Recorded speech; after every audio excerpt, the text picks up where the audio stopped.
पैनसाइकिज्म ये मानता है कि सोचने समझने की ताकत प्रकृति की हर चीज में है और ये ताकत हर जगह फैली हुई है। इस सोच को बहुत पहले से पूर्व और पश्चिम के दर्शन में माना गया है। हाल के समय में ये सोच फिर से चर्चा में आई है। इसे मानने वाले लोग इसे दो बड़े विचारों के बीच का रास्ता मानते हैं।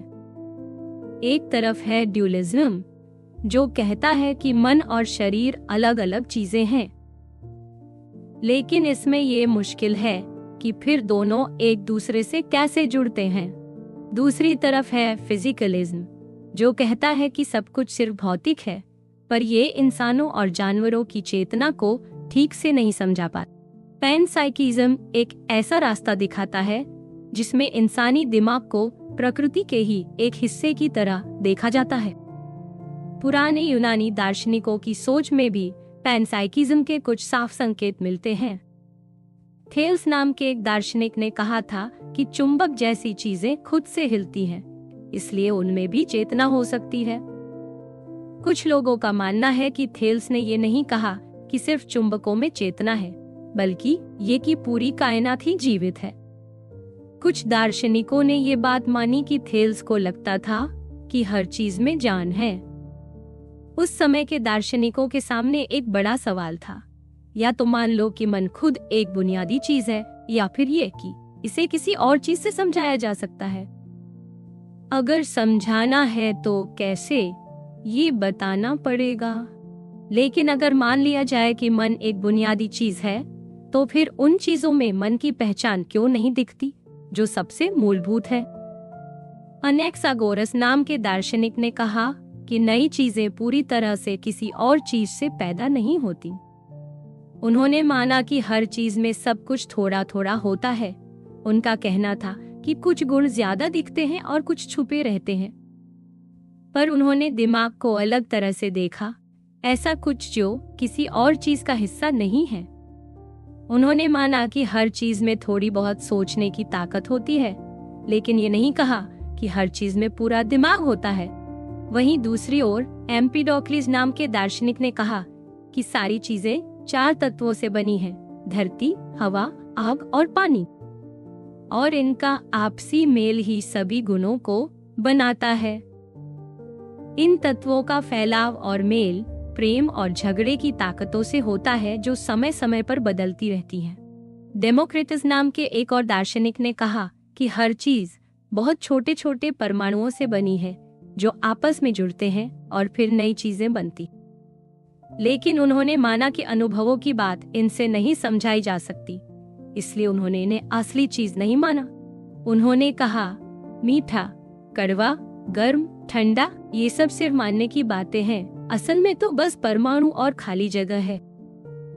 इन पुराने विचारों में सबसे दिलचस्प बात यह है कि चेतना और दिमाग की समस्या बार बार सामने आती है।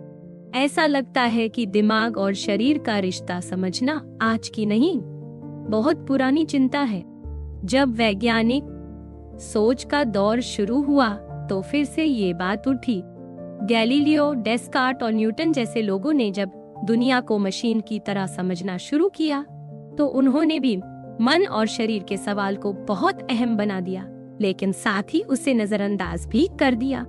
गैलीलियो ने कहा कि चीजों की असली पहचान उनके आकार, गति और माप में है। बाकी जैसे रंग, स्वाद, खुशबू, ये सब बस हमारे दिमाग में है, यानी असली चीजों से नहीं जुड़े हुए। गैलीलियो और डेस्कार्ट ने इन एहसासों को पूरी तरह नहीं नकारा, लेकिन उन्हें आत्मा से जोड़ दिया। इससे एक बड़ी उलझन खड़ी हो गई। एक तरफ आत्मा, जिसमें ये सब अनुभव होते हैं, और दूसरी तरफ शरीर, जो इनसे बिल्कुल अलग है। ड्यूलिज्म के उलट स्पिनोजा और लाइबनिज का पैनसाइकिज्म ऐसा रास्ता दिखाता है जो पूरी प्रकृति को एक साथ जोड़कर समझने की कोशिश करता है। स्पिनोजा ने माना कि मन और शरीर दोनों एक ही चीज के अलग अलग रूप हैं। उनके लिए ये पूरी सृष्टि एक ही शक्ति से चलती है, जिसे उन्होंने ईश्वर कहा। उन्होंने बताया कि चाहे हम प्रकृति को सोच की नजर से देखें या किसी और रूप से, सब कुछ एक ही तरीके से जुड़ा हुआ है। उनके लिए प्रकृति को समझना मतलब ईश्वर के दिमाग को समझना था। उनके मुताबिक हर चीज में सोचने समझने की झलक होती है। चीजों की असली पहचान तब समझ आती है जब हम उन्हें मन से जुड़ा हुआ माने। लाइबनिज ने माना कि दुनिया में अनगिनत छोटी छोटी आत्माएं हैं जिन्हें उन्होंने मोनार्ड कहा। ये मोनार्ड एक दूसरे से जुड़े नहीं होते, लेकिन हर एक में पूरी दुनिया की झलक होती है। उनके लिए जगह भी असल में एक जैसा दिखने वाले अनुभवों का रिश्ता था। हर मोनार्ड एक तरह का सोचने वाला छोटा सा यंत्र है जो लगातार एक अनुभव से दूसरे अनुभव की तरफ बढ़ता है। इसके पीछे एक तय नियम होता है जो ईश्वर की ओर से होता है। लाइबनिज को अपनी इन छोटी इकाइयों के लिए कोई भौतिक रूप नहीं मिला, इसलिए उन्होंने इन्हें मानसिक ही माना। ये सोच आगे चलकर एक नए विचार की बुनियाद बनी जिसे रसेलियन मोनिज्म कहा गया। 19वीं सदी में पैनसाइकिज्म खूब चर्चा में आया। उस दौर के कई बड़े दार्शनिक और वैज्ञानिक इस सोच की ओर झुके। कुछ लोगों का मानना था कि दिमाग जैसी ताकतें हर चीज में हो सकती हैं, जैसे फैशनर, वुंट, लॉर्डजे, विलियम जेम्स, रॉयस और क्लिफोर्ड जैसे नाम सामने आते हैं। रॉयस और लॉर्डजे ने माना कि चीजें असल में मन की ही शक्लें हैं, यानी ये सोच कि पदार्थ भी अपने आप में मानसिक होता है। शोपेनहावर ने भी इस सोच को आगे बढ़ाया। उन्होंने कहा कि हमें दुनिया जैसी है वैसी तो समझ नहीं आती, लेकिन खुद के अंदर झांककर जो हम महसूस करते हैं वो इच्छा है। उन्होंने माना कि यही इच्छा हर चीज की भीतरी पहचान है। ये सोच आज के कई विचारों को भी प्रभावित करती है। इस दौर में और भी कई लोग थे जिन्होंने पैनसाइकिज्म को अलग अलग तरीके से समझाया। किसी ने कहा कि पदार्थ को ही मानसिक समझना चाहिए, तो किसी ने ये कहा कि चेतना जैसे गुण परमाणुओं तक भी जाते हैं। किसी ने इसे व्यवहारिक रूप से सही माना, तो किसी ने विकासवाद के जरिए इसे समझाया और यहाँ तक कहा कि कोशिकाएं भी सोच सकती हैं। फैशनर और रॉयस की सोच थोड़ी अलग थी। उन्होंने माना कि बहुत छोटी चीजों में मानसिक गुण नहीं होते, लेकिन उनके लिए असली सच्चाई ऊपर से नीचे की तरफ आती है। उन्होंने माना कि सब कुछ एक बड़े मन का हिस्सा है, जैसे पूरी सृष्टि ही एक आत्मा है। उनके हिसाब से मन हर चीज में बराबर नहीं बनता होता, लेकिन फिर भी पूरी सृष्टि मन से जुड़ी होती है। इसे बाद में दो हिस्सों में बांटा गया, एक जो कहता है कि पूरी सृष्टि ही एक बड़ा मन है और दूसरा जो कहता है कि छोटी छोटी चीजों में भी मन होता है। आज भी इन दोनों सोचों के अपने अपने मानने वाले हैं। विलियम जेम्स की सोच ये थी कि असल सच्चाई ना तो पूरी तरह मानसिक है और ना ही पूरी तरह भौतिक, बल्कि कोई तीसरी तरह की चीज है जिसे दोनों रूपों में देखा जा सकता है। कुछ हद तक ये सोच स्पिनोजा जैसी लगती है, लेकिन जेम्स ने इसमें ये जोड़ा कि इस बुनियादी सच्चाई में मन जैसी चीजें पहले से ही शामिल होती हैं। उन्होंने एक जगह लिखा कि वो जिस सच्चाई को समझने की कोशिश कर रहे हैं वो मन से जुड़ी हुई है। हालांकि जेम्स की सोच को लेकर लोगों में थोड़ी उलझन रही, क्योंकि उन्होंने इस सोच की एक धारणा के खिलाफ कुछ सवाल भी उठाए थे, जिसे उन्होंने मन की धूल कहा था। इस सोच पर जो सवाल उठाए गए उन्हीं से आगे चलकर कॉम्बिनेशन प्रॉब्लम, यानी कि अलग अलग मन जैसी इकाइयों से मिलकर एक पूरा अनुभव कैसे बनता है, ये बड़ा सवाल बना। 20वीं सदी में पैनसाइकिज्म को सबसे गहराई से समझने और बचाव करने वाले थे अल्फ्रेड नॉर्थ वॉटहेड। उन्होंने ये कहा कि हमें दुनिया को समझने का तरीका ही बदलना होगा। उनके मुताबिक दुनिया का असली ढांचा घटनाओं से बना है, न कि सिर्फ चीजों, जगह और समय से। उन्होंने कहा कि दुनिया जिन सबसे छोटी घटनाओं से बनी है उनमें भी थोड़ी बहुत मानसिकता होती है।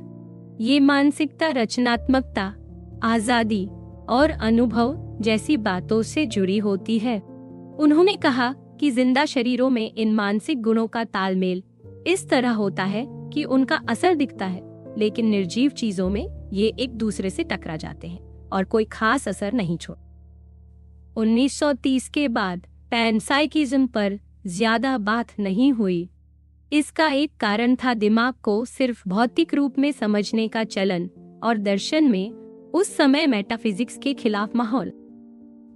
इस दौर में सिर्फ कुछ ही लोग थे जो इस सोच के समर्थन में खड़े रहे। इनमें से एक थे टिमोथी स्प्रिंग, जिन्होंने बताया कि पैनसाइकिज्म कैसे आदर्शवाद से जुड़ा हुआ है। इसी दौर में थॉमस नागेल ने भी इस सोच के पक्ष में एक तर्क दिया, जिसमें उन्होंने कहा कि अगर मन जैसी चीजें कहीं और से नहीं बन सकती तो वो पहले से ही हर चीज में होनी चाहिए। इसके बाद डेविड ग्रिफिन ने व्हाइटहेड की सोच को आगे बढ़ाया और इसे एक नया रूप दिया। डेविड चाल्मर्स जैसे कई और विचारकों ने भी इस सोच को गंभीरता से लिया। आखिर में 20वीं सदी के आखिरी और 21वीं सदी की शुरुआत में ये बात सामने आने लगी कि भौतिक सोच से चेतना को पूरी तरह नहीं समझा जा सकता। जैसे जैसे मेटाफिजिक्स को फिर से अपनाया गया, वैसे वैसे पैनसाइकिज्म को लेकर लोगों की सोच भी बदली। अब कुछ दार्शनिक फिर से इस पर काम कर रहे हैं। वो इसे इंसानी चेतना को समझने और पदार्थ की असली पहचान जानने के एक अच्छे रास्ते के रूप में देख रहे हैं। कई नए लेख और किताबें इसी सोच को लेकर लिखी गई हैं, जो इस विचार को और मजबूत बना रही हैं। पैनसाइकिज्म का मतलब होता है कि सोचने समझने वाली ताकत प्रकृति की हर चीज में होती है। आज के समय में इसे इस तरह समझा जाता है कि मन से जुड़ी ताकतें पूरी प्रकृति में फैली हैं और ये सबसे बुनियादी चीजों में पाई जाती हैं। ज्यादातर लोग मानते हैं कि जो सबसे छोटी इकाइयां हैं, जैसे कि सूक्ष्म कण, उनमें ही असली बुनियादी गुण होते हैं। ऐसे में पैनसाइकिज्म मानता है कि कुछ सूक्ष्म स्तर की चीजों में मानसिकता होती है और यही चीजें पूरे ब्रह्मांड की हर चीज में मौजूद होती है। इसका मतलब ये नहीं कि हर चीज जैसे पत्थर में भी दिमाग होता है, बल्कि ये उसके अंदर जो सबसे छोटी चीजें हैं उनमें मानसिक गुण हो सकते हैं। पैनसाइकिज्म की अलग अलग तरह की सोच होती है। एक सोच कहती है कि अनुभव सबसे बुनियादी और फैला हुआ है। इसे कहा जाता है पैन एक्सपीरियंशियलिज्म। दूसरी सोच ये कहती है कि सोचने की ताकत यानी विचार सबसे मूल चीज है। इसे पैन कॉग्निटिविज्म कहा जाता है। ज्यादातर लोग पहली सोच को ही मानते हैं, क्योंकि अनुभव तो छोटे से छोटे जीव में भी माना जा सकता है, लेकिन सोचने की ताकत सिर्फ इंसानों में ही पाई जाती। इसलिए अब पैनसाइकिज्म का मतलब पैन एक्सपीरियंशियलिज्म ही माना जाता है। पैनसाइकिज्म के दो तरीके होते हैं, एक है कॉन्स्टिट्यूटिव और दूसरा एमर्जेंट। पहली सोच ये मानती है कि इंसानों और जानवरों की चेतना पहले से मौजूद सूक्ष्म चेतना से बनी है। दूसरी सोच मानती है कि इंसानी चेतना अलग से उभरती है, लेकिन वो भी उन्हीं सूक्ष्म चेतनाओं की वजह से होती है। कॉन्स्टिट्यूटिव माइक्रोपैनसाइकिज्म ये मानता है कि हमारे अनुभव और चेतना का असली आधार उन सूक्ष्म कणों में छिपा होता है जो हमारे शरीर का हिस्सा है। जैसे कि अगर कोई पार्टी चल रही है तो उसका मतलब ये है कि लोग नाच रहे हैं, गा रहे हैं, मस्ती कर रहे हैं। पार्टी का होना उन्हीं कामों से बनता है। वैसे ही हमारी चेतना भी हमारे दिमाग के सूक्ष्म हिस्सों की गतिविधियों से बनती है। लेकिन इस सोच के सामने सबसे बड़ी चुनौती है कॉम्बिनेशन प्रॉब्लम, यानी ये समझाना कि छोटी छोटी चेतनाएं मिलकर एक पूरी चेतना कैसे बनाती हैं। दूसरी ओर एमर्जेंट सोच मानती है कि चेतना सूक्ष्म चेतनाओं से ही पैदा होती है, लेकिन वो उनसे अलग रूप में उभरती है। जैसे जैसे चीजें जटिल होती जाती हैं, वैसे वैसे चेतना एक नए रूप में दिखने लगती है। कुछ दार्शनिकों ने ये कहा कि इंसानी चेतना और सूक्ष्म चेतनाएं साथ साथ होती है और एक दूसरे से जुड़ी रहती है। इस सोच में चेतना तब उभरती है जब कोई चीज बहुत जटिल बन जाती है। फर्क सिर्फ इतना है कि पैनसाइकिज्म वाले ये मानते हैं कि चेतना का रूप पहले से सूक्ष्म स्तर पर मौजूद होता है, जबकि बाकी लोग इसे पूरी तरह नया मानते हैं। कुल मिलाकर पैनसाइकिज्म ये कहता है कि चेतना कोई अलग या नई चीज नहीं है, बल्कि पहले से ही सब चीजों में मौजूद है। बस इंसानों में इसका रूप ज्यादा जटिल और साफ दिखाई देता है।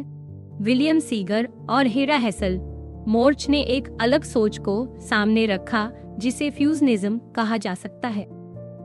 इस सोच में जब बहुत छोटी छोटी चेतनाएं मिलकर इंसानी दिमाग बनाती हैं, तो वो वैसे नहीं जुड़ती जैसे ईंटों से घर बनता है, बल्कि वो आपस में पूरी तरह घुल मिल जाती हैं और अलग अलग रूप में रहना छोड़ देती हैं। सीगर के मुताबिक ऐसा दिमाग पूरी तरह एक होता है, उसके हिस्से अलग नहीं होते। वहीं मोर्च मानती है कि इस प्रक्रिया के बाद भी दिमाग के हिस्से तो होते हैं, लेकिन अब वो दिमाग पर निर्भर होते हैं। मोर्च ने अपनी बात उस सोच से जोड़ी है जो मानती है कि चेतना एक जुड़ी हुई जानकारी से बनती है। ये सोच भी पैनसाइकिज्म की ओर इशारा करती है।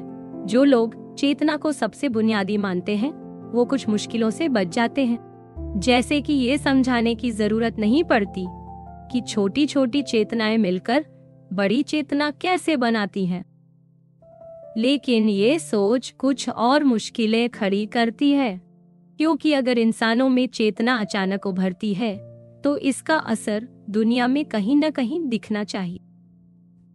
कुछ लोगों ने कहा कि आज की विज्ञान की जानकारी में ऐसा कोई अलग असर नहीं दिखता, इसलिए उन्होंने इस सोच को कमजोर बताया। पैनसाइकिज्म से मिलती जुलती एक और सोच है पैनप्रोटोसाइकिज्म।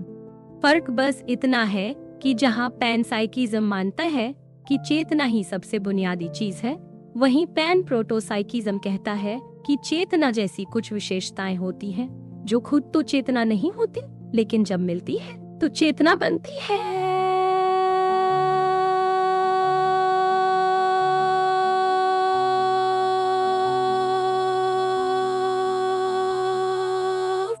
इन्हें प्रोटोफिनोमिनल गुण कहा जाता है। शुरू में ये कहा गया कि ये प्रोटोफिनोमिनल गुण चेतना को पैदा करने की क्षमता रखते हैं, लेकिन ये सोच थोड़ी उलझी हुई थी, क्योंकि अगर कोई भी मानता है कि चेतना किसी और चीज से बनी है, तो वो भी इस दायरे में आ जाता है। इसलिए बाद में इसे और साफ किया गया। कहा गया कि अगर किसी को इन गुणों की पूरी जानकारी हो जाए, तो वो ये भी जान पाएगा कि किसी और को होना कैसा लगता है। यानी अगर तुम्हें मेरे दिमाग के ये प्रोटो गुण दिख जाए, तो तुम समझ सकोगे कि मैं कैसा महसूस करता हूँ। कुछ लोग मानते हैं कि हम इंसान कभी भी इन गुणों को पूरी तरह नहीं समझ पाएंगे।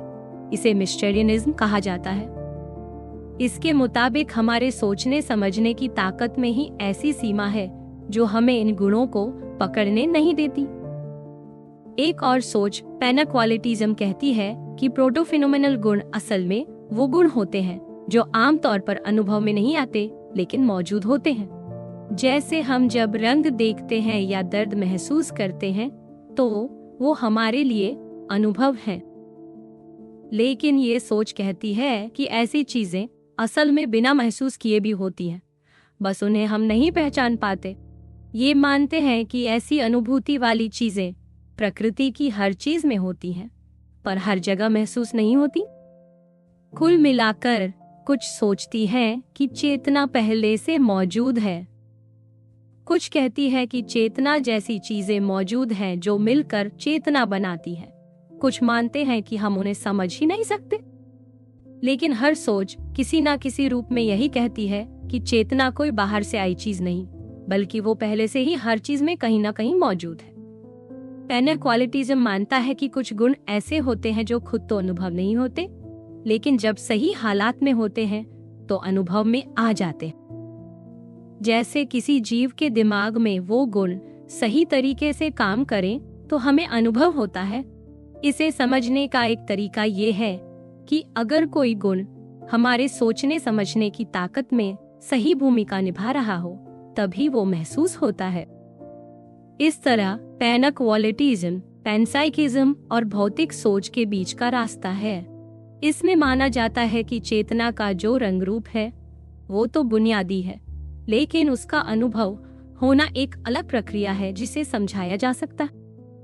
टॉम मैक्लेलैंड ने एक ऐसी सोच को माना जो मिस्टेरियनिज्म को पैनक्वालिटिज्म जैसी सोच के साथ जोड़ती है।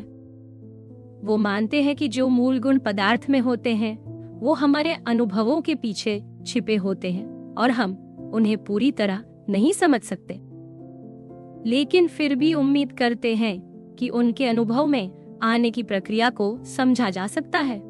अब बात करते हैं माइक्रोपैनसाइकिज्म और कॉस्मोपैनसाइकिज्म की। ज्यादातर दार्शनिक मानते हैं कि जो सबसे छोटी चीजें होती हैं वही सबसे असली होती हैं। जैसे कि मेज जैसी चीजें अपने छोटे छोटे कणों से बनी होती हैं और उन्हीं पर टिकी होती हैं। लेकिन एक दूसरी सोच कहती है कि छोटी चीजें भी बड़ी चीजों पर टाकी होती हैं। जैसे कि मेज है इसलिए उसके कण हैं, ना कि उल्टा। इस सोच में पूरी कायनात ही एक सबसे असली चीज मानी जाती है। अगर हम इस सोच को पैनसाइकिज्म के साथ जोड़ें तो इसे कहते हैं कॉन्स्टिट्यूटिव कॉस्मोपैनसाइकिज्म। इसमें माना जाता है कि हर चीज की सच्चाई ब्रह्मांड की चेतना में छिपी होती है। एक दूसरी सोच भी है जिसमें माना जाता है कि इंसानों और जानवरों की चेतना ब्रह्मांड की चेतना पर टिकी होती है, लेकिन फिर भी खुद में खास होती है। कम से कम इतना तो माना ही जाता है कि ब्रह्मांड में चेतना है। ये सोच पैंथीइज्म से अलग है, जिसमें ब्रह्मांड को ही भगवान कहा जाता है। जैसे माइक्रोपैनसाइकिज्म में माना जाता है कि इलेक्ट्रॉन अनुभव करता है पर सोचता नहीं, वैसे ही कॉस्मोपैनसाइकिज्म मानता है कि ब्रह्मांड कुछ महसूस कर सकता है पर जरूरी नहीं कि वो सोचे या कोई काम करे। कई दार्शनिक मानते हैं कि ये सोच कॉम्बिनेशन प्रॉब्लम को सुलझाने में ज्यादा असरदार है। कॉस्मोपैनसाइकिज्म एक तरह से पहले बताए गए साइनिकोलॉजिकल पैनसाइकिज्म का ही नया रूप है। अब बात करते हैं रसेलियन मोनिज्म की। ये सोच पहली बार 20वीं सदी की शुरुआत में सामने आई, लेकिन फिर इसे लोग भूल गए और अब जाकर इसे फिर से ध्यान से देखा जा रहा है। इसकी शुरुआत इस बात से होती है कि विज्ञान हमें पदार्थ के बारे में सब कुछ नहीं बताता। विज्ञान ये तो बताता है कि कोई चीज बाहर से कैसी दिखती है या कैसे व्यवहार करती है, लेकिन ये नहीं बताता कि वो चीज अंदर से क्या है। रसेलियन सोच ये कहती है कि पदार्थ के अंदर जो असली गुण हैं, वो छिपे हुए हैं और वही चेतना की वजह बनते हैं। यानी हम चेतना को इसलिए नहीं समझ पाते क्योंकि हम पदार्थ के छिपे हुए पहलुओं को नहीं जानते।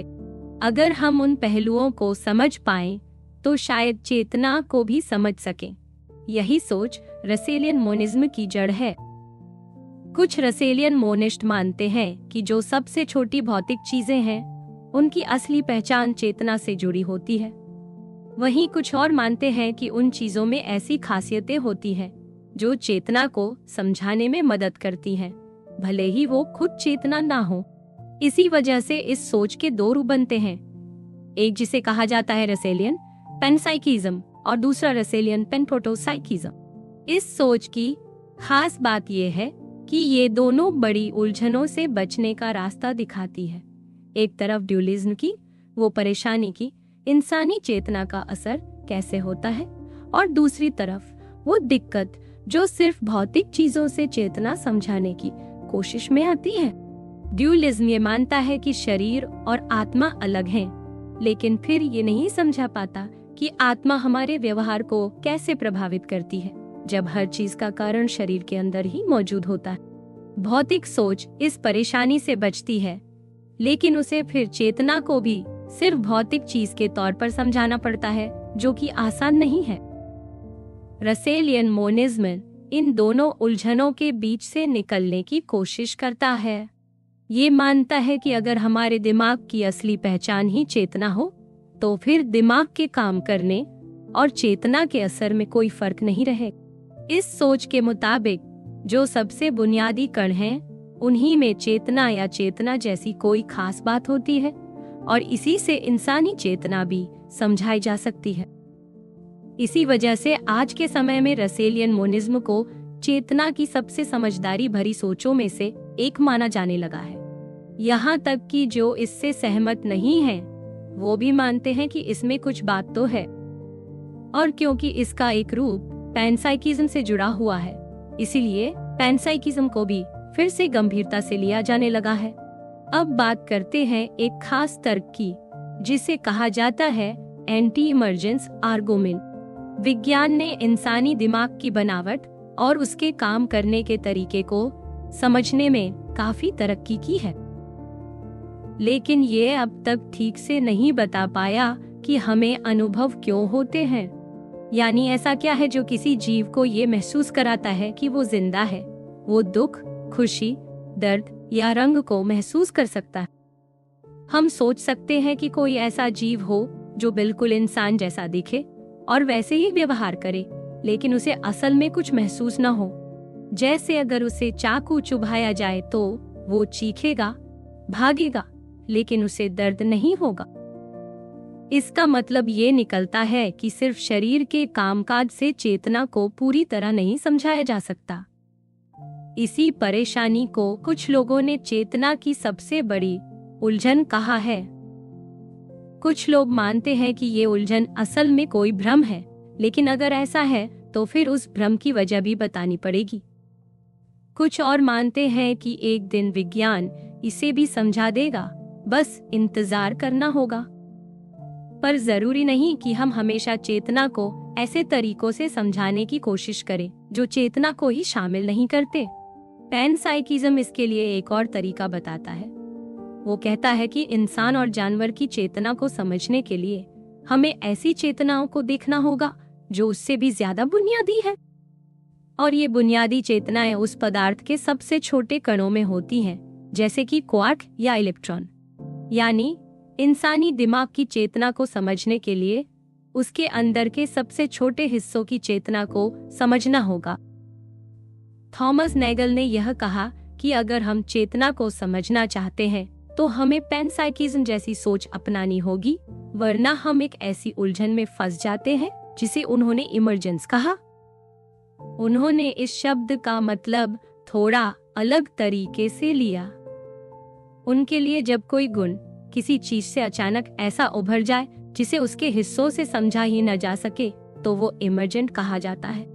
लेकिन आजकल की चर्चा में इमर्जेंस का मतलब होता है कि कोई बड़ा गुण उसके छोटे छोटे हिस्सों से बनता है, चाहे वो साफ समझ में आए या ना। नेगल की सोच को हम रेडिकल इमर्जेंस कह सकते हैं। नेगल ने 4 बातें सामने रखी। पहली ये कि हम सब सिर्फ भौतिक चीजों से बने हैं, हमारे अंदर कोई आत्मा जैसी चीज नहीं है। दूसरी ये कि हमारे मन की स्थिति असली होती है, कोई भ्रम नहीं। तीसरी ये कि किसी भी बड़ी चीज के सारे गुण उसके हिस्सों से समझ में आने चाहिए। और चौथी बात ये कि सिर्फ भौतिक गुणों से हमारे मन की बातें पूरी तरह समझ में नहीं आती। इन सब बातों से नेगल ने ये नतीजा निकाला कि चीजों के अंदर कुछ गैर भौतिक गुण होते हैं जो सही तरीके से मिल जाए तो मन जैसी चीज उभरती है। हाल ही में गैलन स्ट्रॉसन ने भी इसी तरह की बात कही। उन्होंने कहा कि अगर हम ये मान लें कि चेतना जैसी चीज बिना किसी वजह के अचानक उभर सकती है, तो ये मानना बहुत मुश्किल होगा। हर बार जब कोई नई चीज किसी और चीज से निकलती है तो उसमें कोई न कोई वजह जरूर होती है। जैसे पानी का गुण उस वक्त बनता है जब कुछ खास अणु एक खास तरीके से जुड़ते हैं। ये हमें समझ में आता है, इसलिए ये इमर्जेंस सही लगता है। लेकिन अगर हम कहें कि चेतना बिना किसी वजह के अचानक गैर चेतन चीजों से उभर आई, तो ये बात समझ से बाहर लग। स्ट्रॉसन ने कहा कि सिर्फ एक तरीका है जिससे ये उलझन दूर की जा सकती है। अगर हम मान लें कि इंसानों और जानवरों की चेतना पहले से मौजूद चेतनाओं से बनी, यानी चेतना की जड़ें सबसे छोटी चीजों में भी हैं, जैसे कि कणों में। इससे ये कहा जा सकता है कि चेतना अचानक नहीं आई, बल्कि धीरे धीरे बनी। हालांकि ये भी तय नहीं है कि स्ट्रॉसन की सोच पैन प्रोटोसाइकिज्म को पूरी तरह गलत साबित कर पाती है। हो सकता है कि फिलहाल हमारे पास वो सोच नहीं है जिससे हम पूरी तरह समझ सकें कि गैर चेतन चीजों से चेतना कैसे बनती है। या फिर शायद इंसान की समझ की सीमा इतनी ही है और कोई ऐसा तरीका है जो हमें नहीं आता लेकिन किसी और को, जैसे ईश्वर को, समझ में आता हो। इसके अलावा एक सवाल ये भी है कि क्या पैनसाइकिज्म खुद ये बता सकता है कि छोटे छोटे चेतन अनुभव आपस में मिलकर एक बड़ा अनुभव कैसे बनाते हैं? अगर वो ये नहीं बता पाता तो फिर स्ट्रॉसन की बात भी अधूरी रह जाती है, क्योंकि अगर चेतना का एक रूप भी अचानक और बिना वजह उभरता है तो फिर वही उलझन बनी रहती है जिसे हम सुलझाना चाहते हैं। स्ट्रॉसन का कहना है कि अगर हम चेतना को सिर्फ गैर चेतन चीजों से समझाना चाहें तो वो तरीका काम नहीं करेगा। लेकिन जरूरी नहीं कि पैनसाइकिज्म को साबित करने के लिए यही एक तरीका हो। बहुत सालों से वैज्ञानिक और दार्शनिक कोशिश कर रहे हैं कि चेतना को गैर चेतन बातों से समझाया जा सके, लेकिन अब तक कुछ साफ और समझने लायक नहीं निकला। ऐसे में ये ठीक लगता है कि हम कोई नया तरीका सोचें। कुछ लोगों को लगता है कि जो लोग चेतना को पैनसाइकिज्म के जरिए समझाते हैं वो भी इमर्जेंस की बात नहीं कर सकते। लेकिन कई लोग मानते हैं कि जब चेतना की शुरुआत पैनसाइकिज्म के आधार पर मानी जाती है तो वो उतनी अजीब नहीं लगती जितनी तब जब वो गैर चेतन चीजों से अचानक आ जाती। यानी अगर चेतना थोड़ी बहुत समझ में आने वाले तरीके से उभरे तो वो बेहतर तरीका है। अब एक दूसरा बहुत जरूरी तर्क है जो पैनसाइकिज्म को सही साबित करने की कोशिश करता है। ये तर्क इंसानी चेतना से नहीं बल्कि इस बात से शुरू होता है कि विज्ञान हमें चीजों की असली सच्चाई पूरी तरह नहीं बताता। देखने में लगता है कि विज्ञान, खासकर भौतिकी, हमें हर चीज का पूरा सच बताने वाला है। लेकिन जब हम ध्यान से देखते हैं तो पता चलता है कि विज्ञान की भाषा बहुत सीमित है। विज्ञान गणित की भाषा में बात करता है जिसमें चीजों के गुणों का जिक्र नहीं होता। यानी जैसे कोई चीज खुद में कैसी है वो नहीं बताया जाता, बस ये बताया जाता है कि वो चीज कैसे बर्ताव करती है।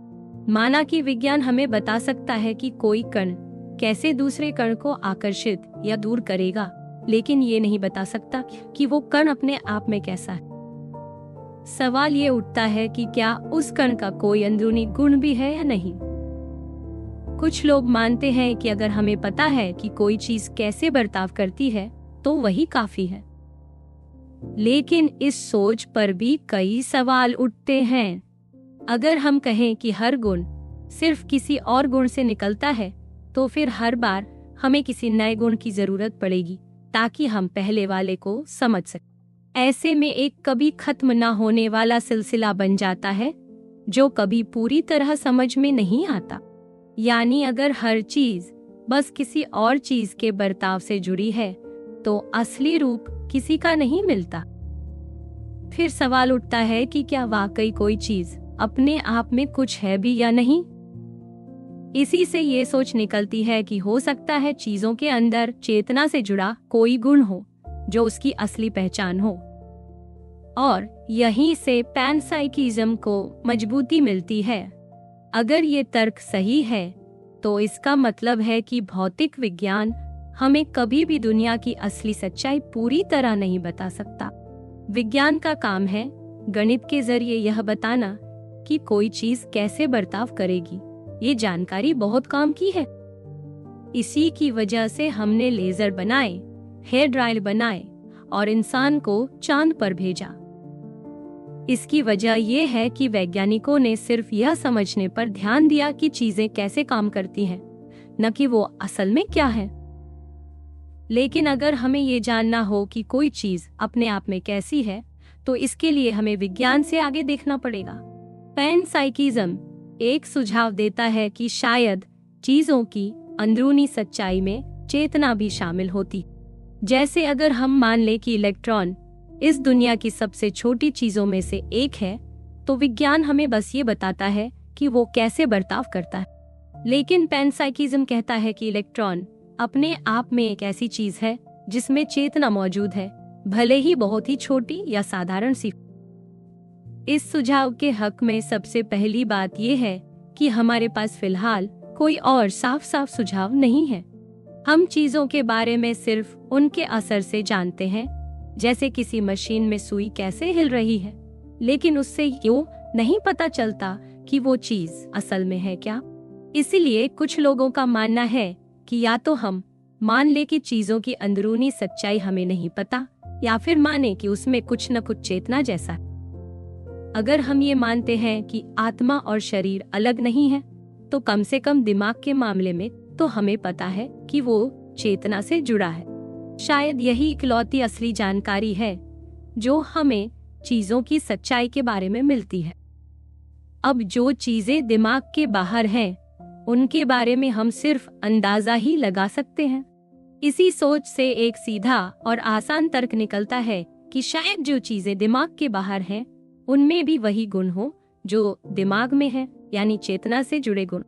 कुछ लोग कहते हैं कि ये बेवकूफी होगी अगर हम माने कि हमें नहीं पता कि चीजें अपने आप में कैसी हैं, और फिर ये भी मान लें कि उनमें चेतना जैसी कोई बात नहीं है।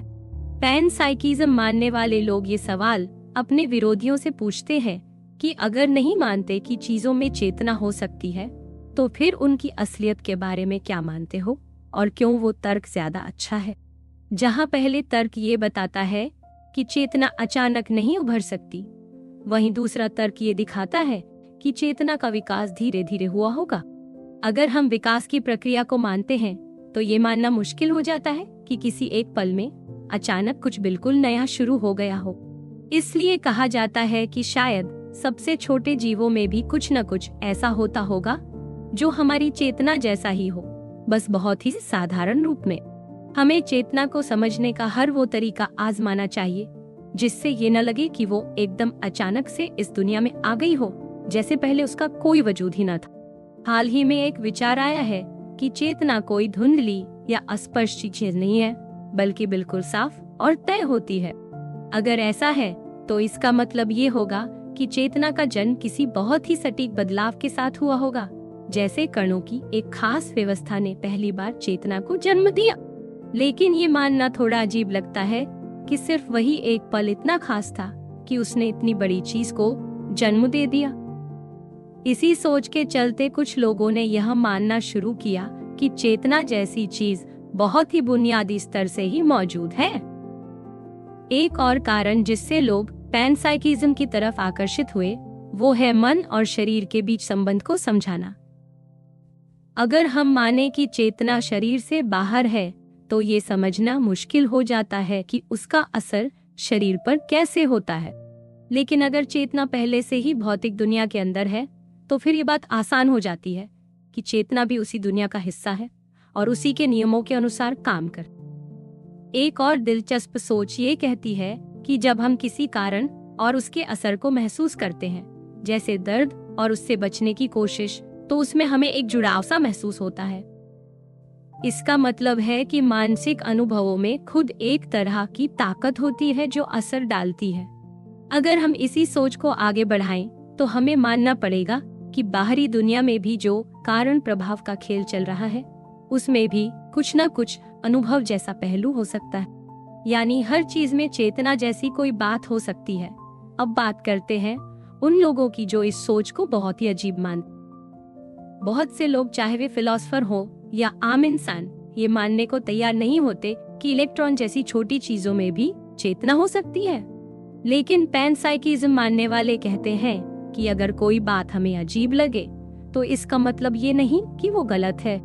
जैसे ये जानना भी अजीब था कि हम और बंदर किसी एक ही पूर्वज से आए हैं, या कि तेजी से चलने पर समय धीमा हो जाता है। लेकिन फिर भी हम इन्हें मानते हैं क्योंकि इनके पीछे अच्छे तर्क और प्रमाण हैं। पैनसाइकिज्म के पीछे सबसे मजबूत बात यह है कि हमें खुद अपनी चेतना का अनुभव होता है। हम जानते हैं कि हम सचमुच महसूस करते हैं। अब अगर यही चेतना किसी तर्क के हिसाब से सबसे आसान और साफ जवाब देती है कि ये चीज कहाँ से आई, तो उसे सिर्फ इसलिए नहीं नकारा जा सकता कि वो हमारी सोच से अलग। एक उदाहरण से समझिए, जब आइंस्टीन ने अपना सिद्धांत दिया, तो उससे पहले भी एक और थ्योरी थी जो बिल्कुल वही परिणाम देती थी। लेकिन फिर भी वैज्ञानिकों ने आइंस्टीन की थ्योरी को इसलिए चुना क्योंकि वो ज्यादा आसान और सुंदर थी। उसी तरह अगर पैनसाइकिज्म चीजों को समझाने में ज्यादा साफ और सटीक है तो इसे भी वैसा ही महत्व मिलना चाहिए, चाहे ये थोड़ा अजीब। इसलिए अगर कोई थ्योरी अजीब लगती है तो भी उसे नजरअंदाज नहीं करना चाहिए जब तक कि उसके पीछे मजबूत तर्क हो और वो हमें दुनिया को समझने में मदद करे। पैनसाइकिज्म को लेकर सबसे बड़ी परेशानी जो सामने आती है उसे ही मिलाकर बोलने की दिक्कत कहा जाता है। इसका मतलब है कि अगर छोटी छोटी चीजों में चेतना है तो वो सब मिलकर एक बड़ी चेतना कैसे बना लेती हैं, जैसे इंसानों या जानवरों की चेतना। मान लिया जाए कि बहुत छोटी चीजों में अपनी अपनी साधारण सी चेतना होती है, तो सवाल ये उठता है कि ये सब मिलकर एक इंसान जैसी एकजुट चेतना कैसे बना सकती है। ये बात समझना बहुत मुश्किल है। एक उदाहरण से समझिए, अगर 100 अलग अलग भावनाएं हैं तो भले ही उन्हें एक जगह जोड़ दो, फिर भी हर भावना अलग ही रहेगी। अब अगर अचानक उनमें से कोई नई चेतना निकल आए तो वो एकदम अलग चीज होगी, वो बाकी 100 भावनाओं से जुड़ी हुई नहीं होगी।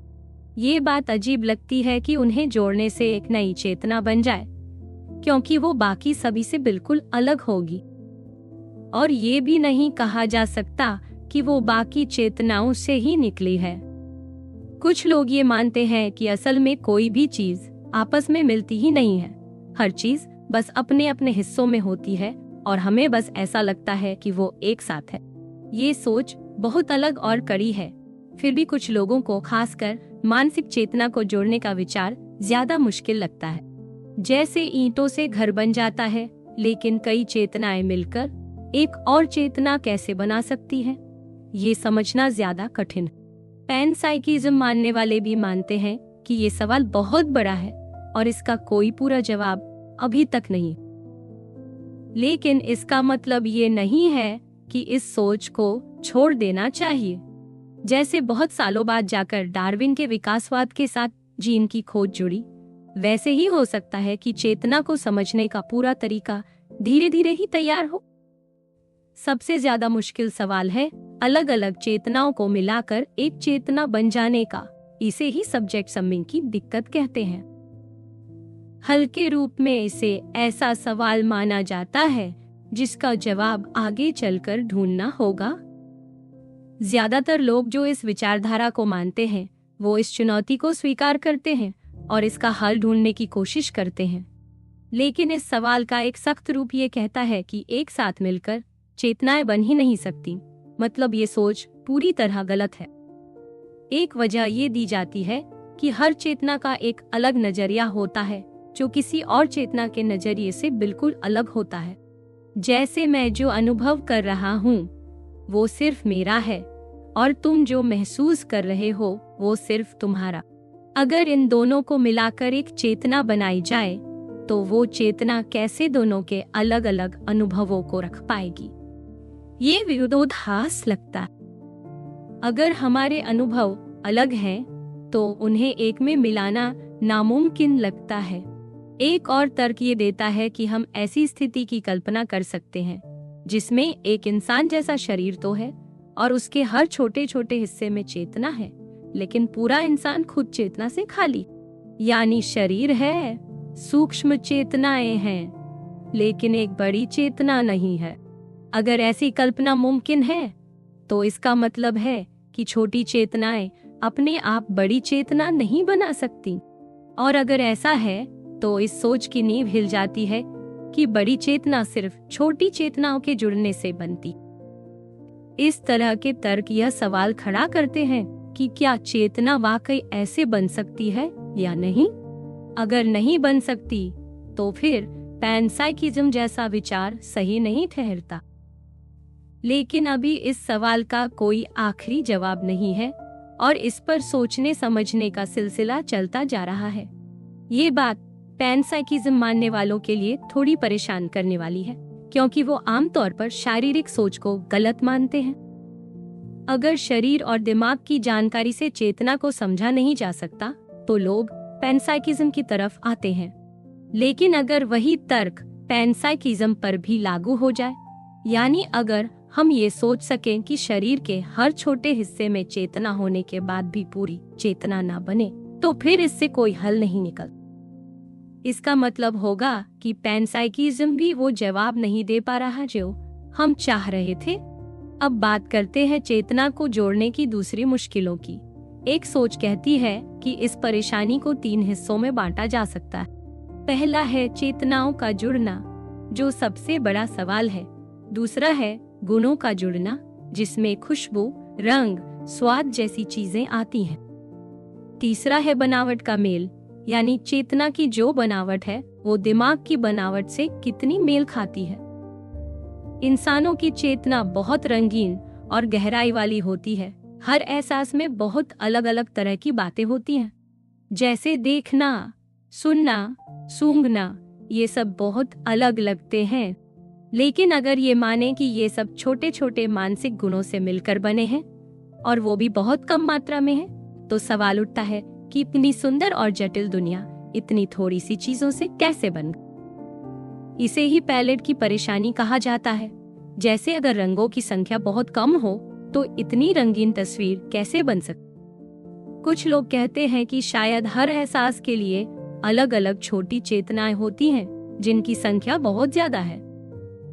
कुछ कहते हैं कि हम इन छोटी चेतनाओं को वैसे पहचान ही नहीं सकते क्योंकि हम कभी उन्हें अकेले महसूस नहीं करते। वो हमेशा किसी जटिल एहसास में मिली होती हैं। इसलिए जरूरी नहीं कि वो बहुत ज्यादा हो सकता है वो बहुत कम हो, लेकिन हमें समझ में न आती हो। कुछ का मानना है कि शायद एक ही मानसिक गुण है जिसमें सारे बाकी गुण छुपे हुए हैं, जैसे सफेद रोशनी में सारे रंग होते हैं। अब आते हैं बनावट की परेशानी पर। इंसानी चेतना सिर्फ रंगीन नहीं है, उसमें एक खास तरह की बनावट भी होती है। जैसे जो हम देख रहे हैं उसमें दूरी, दिशा और जगह की समझ भी होती है। हर अनुभव अपने तरीके से अलग भी होता है। लेकिन दिमाग की बनावट चाहे जितनी गहराई से देखें, उससे बिल्कुल अलग लगती है। अगर चेतना दिमाग से जुड़ी है तो फिर सवाल है कि ये मेल कैसे बैठता है। ये सबसे बड़ी परेशानी दानेदारी वाली दिक्कत के रूप में सामने आती है। इसमें कहा जाता है कि हमारे अनुभव लगातार बहने वाले होते हैं, लेकिन दिमाग में तो हर चीज अलग अलग और टुकड़ों में होती है। तो फिर चेतना और दिमाग के बीच ये फर्क कैसे समझा जाए? ये सब सोचने की बातें हैं और इन पर अब भी शोध चल रहा है। कई लोगों को लगता है कि अभी हमारे पास सारे जवाब नहीं हैं, लेकिन इसका मतलब ये नहीं कि सवाल छोड़ देना चाहिए। समय के साथ शायद इनका हल भी मिल जाए। कुछ लोगों ने इन मुश्किलों से निपटने के कई तरीके सुझाए हैं। एक सोच के मुताबिक ये दिक्कत तब आती है जब हम दिमाग को पुराने विज्ञान के हिसाब से समझते हैं। अगर हम नए विज्ञान की नजर से देखें तो ये परेशानी खुद ब खुद। कुछ लोग कहते हैं कि दिक्कत तब होती है जब हम चेतना की बनावट और चेतना से दिखने वाली चीजों की बनावट को एक जैसा मान लेते हैं। एक सुझाव ये भी है कि अगर हम सोचें कि चेतना पूरे ब्रह्मांड के स्तर पर है, न कि सिर्फ छोटे छोटे हिस्सों में, तो ये समस्या हल हो सकती है, क्योंकि फिर हमें ये मानना ही नहीं पड़ेगा कि दिमाग की बड़ी बनावट छोटे हिस्सों से निकली। कुछ का मानना है कि हमारी चेतना की बनावट हमारी समझ से कहीं ज्यादा गहरी हो सकती है, जिसे हम पूरी तरह महसूस नहीं कर पाते।